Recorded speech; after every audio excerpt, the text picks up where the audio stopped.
नमस्कार दोस्तों, कैसे हैं आप। मैं चरणजीत अरोड़ा एक बार फिर से स्वागत करता हूं अपने इस चैनल पर मैथमेटिक्स फॉर ऑल। इस चैनल पर आपने बहुत सारे वीडियोस देखे होंगे अलग अलग टॉपिक्स पर, और उनको अगर आपने अभी तक नहीं देखा है तो आप उनको देखने की कोशिश करें, समझने की कोशिश करें। मैं हर फील्ड के मैथमेटिक्स के लिए आपकी हेल्प करूँगा, और भी यदि किसी वीडियो की किसी टॉपिक की आपको आवश्यकता हो तो मुझे मेरे नंबर पर या मेरे मेल आईडी पर या मेरे चैनल पर मुझे रिक्वेस्ट भेजें, सो दैट कि मैं आपकी हेल्प कर सकूँ। तो आइए आज एक और नई वीडियो लेकर के आपके सामने। आज का टॉपिक वही नंबर सिस्टम जो लास्ट टाइम हमने आपके साथ स्टार्ट किया था, उसी नंबर्स को हम लोग आज और आगे बढ़ाते हैं, बल्कि नंबर सिस्टम ना बोल करके उसको नंबर्स बोलूँगा मैं, नंबर सिस्टम नहीं। तो देखते हैं आज की वीडियो में क्या है। आइए, स्वागत है। आज हम आपके साथ बात करने जा रहे हैं units digit in the product. यानी जब भी बहुत सारे नंबर्स का या दो नंबर्स का या और ज़्यादा नंबर्स का हम प्रोडक्ट करते हैं, मल्टीप्लिकेशन करते हैं, तो उनके मल्टीप्लिकेशन में यूनिट डिजिट पर क्या आएगा, ऐसा पता लगाना आज हम आपको सिखा रहे हैं। तो इसके लिए दो तरीके हैं, या तो पूरा प्रोडक्ट करो, सारा मल्टीप्लिकेशन करो, या फिर आइए क्या टेक्निक है। तो उसके लिए देखिए, हमने एक एग्जांपल आपके सामने प्रस्तुत है, और इस एग्जांपल में आप देख पा रहे हैं कि 256 इंटू 27 इंटू 159 इंटू 152 ये प्रोडक्ट हमको करना है। और इस प्रोडक्ट के अगर मैं चारों के चारों जो भी डिजिट्स, जो भी नंबर्स हैं हमारे पास, उनके यूनिट डिजिट्स को देखूं तो वो यूनिट डिजिट्स मेरे पास कितने कितने हैं। 256 का यूनिट डिजिट जो है वो 6 है। यूनिट डिजिट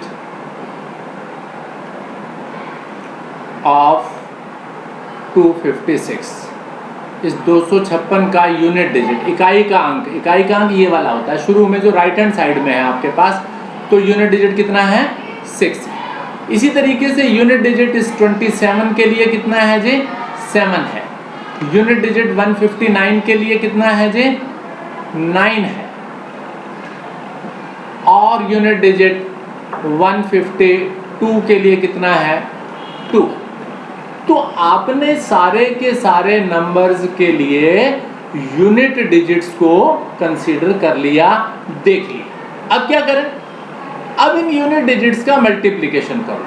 6, 7, 9 और फिर ये 2, इन सब का क्या कर लिया आपने, मल्टीप्लिकेशन कर लिया, इनकी गुणा कर लिया आपने। और अगर आपने इनका मल्टीप्लिकेशन कर लिया तो ये आपके पास आ गया 756, 756। 6 इंटू 7 इंटू 9 इंटू 2, ये 756 आ गया। अब इस 756 में भी जो यूनिट डिजिट आया आपके पास, उसको देखना है आपको, कितना है वो, 6 है। तो इसका मतलब है कि जो फाइनल प्रोडक्ट जो आपके पास आएगा, जो मल्टीप्लिकेशन आपके पास आएगा, उसमें जो यूनिट डिजिट होगा दैट विल बी 6। तो हम क्या लिखते हैं, unit digit in the product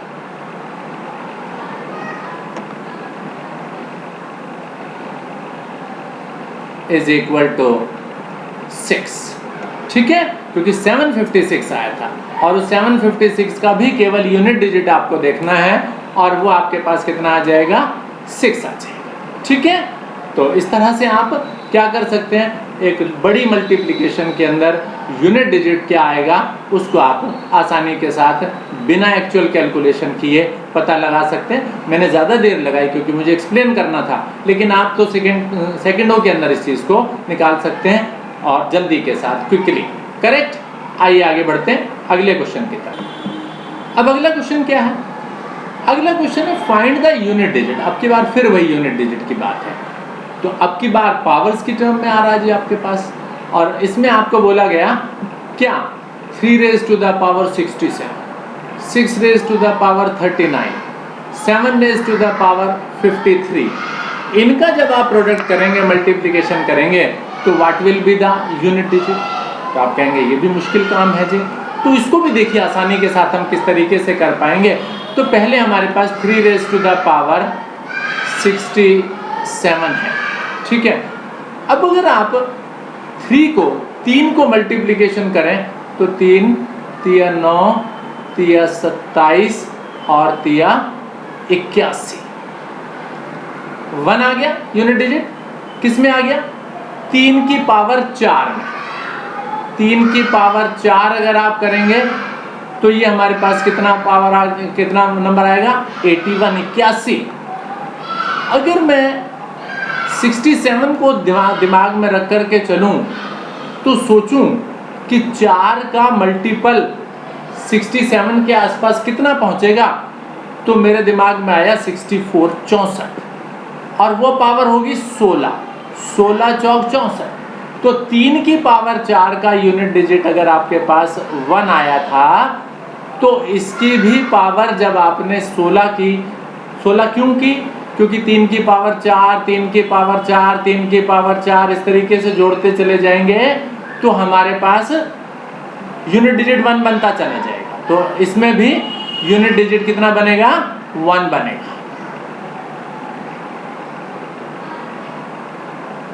इसमें यूनिट डिजिट मेरे पास 1 बनने वाला है। तो मैंने 3 की पावर 64 की तो बात कर ली।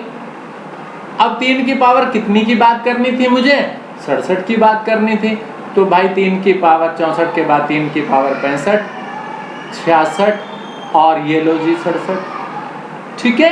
तो 3 की पावर 64, एक पावर ये एक पावर ये एक पावर ये 3 पावर और हो गई तो 67 हो गई ना। तो आपने देखा था कि इसका यूनिट डिजिट तो आया था 1, चलो जी इसका तो 1 आया था। फिर आगे 3 तिया 9 तिया 27, तो टोटल इनका प्रोडक्ट करके देखा, मल्टीप्लाई किया तो मेरे पास आ गया 27। तो यूनिट डिजिट कितना हो गया? 7 हो गया। तो इससे मुझे पता लग गया कि 3 की पावर अगर मैं 67 करूं तो उसका यूनिट डिजिट जो है वो 7 आएगा। तो 3 की पावर 67 हैव यूनिट डिजिट कितना? 7। यूनिट डिजिट कितना आने वाला है उसका? 7 आने वाला है, करेक्ट। अब आ जाइए 6 की पावर की बात करूं, 6 की पावर 39। तो आप बोलेंगे 6 की पावर तो कितनी भी हो उसका यूनिट डिजिट तो 6 ही बनने वाला है। 6 6 36 6 216 इस तरीके से 6 6 बनेगा जी।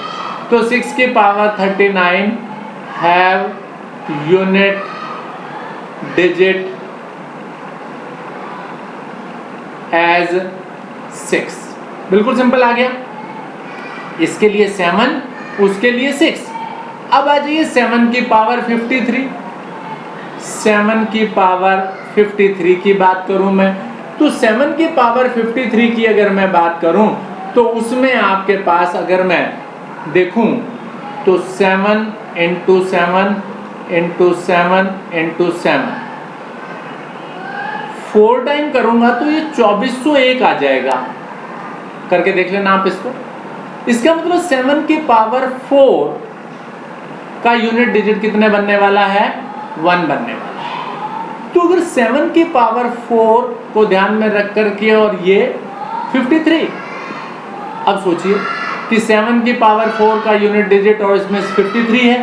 53 को अगर मैं 13 चौक 52 करूं तो आपके पास आ जाएगी 7 की पावर 4 × 13 7 की पावर 52। उसका यूनिट डिजिट भी आपके पास कितना आने वाला है? 1 आने वाला है, ठीक है। उसका यूनिट डिजिट 1। लेकिन मेरे पास तो 7 की पावर 53 है, ये 52 ही लिया मैंने।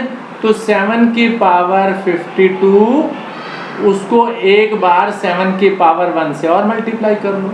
तो आपने देखा इसका यूनिट डिजिट तो 1 बना और इनटू में 7 और कर लो तो यूनिट डिजिट कितना बन गया? 7 बन गया, ठीक है। तो हमारे पास सारी पिक्चर क्लियर हो गई कि इसके लिए यूनिट डिजिट 7, उसके लिए 6 और तीसरे के लिए 7, सबका मल्टीप्लाई कर लो। तो 7 × 6 × 7, 7 × 6 × 7 तो इसको जो अगर आप मल्टीप्लिकेशन करेंगे तो उस मल्टीप्लिकेशन में आपके पास जो है वो यूनिट डिजिट कितना बन जाएगा, 7 7 49 और ये 6 6 चौक 24 आ जाएगा ना। तो इसका मतलब यूनिट डिजिट बना 6 9 54 5 6 चौक 24 और 5 29 295 आ गया, 294 सॉरी। तो यूनिट डिजिट यहाँ कितना बना, 4 बना। इसका मतलब ये हुआ कि इस पूरे का प्रोडक्ट अगर करेंगे तो यूनिट डिजिट विल बी 4। तो final answer unit digit equal to 4। ठीक है, तो उम्मीद है आपको ये समझ में आया होगा। आप इसको अप्लाई कीजिए और अपने एग्जाम्स के अंदर इस चीज़ को यूज़ करने का कोशिश कीजिए और इजीली आप क्विकली आप इस चीज़ को, इस कैलकुलेशन को कर सकते हैं। तो thank you very much for watching this video. धन्यवाद।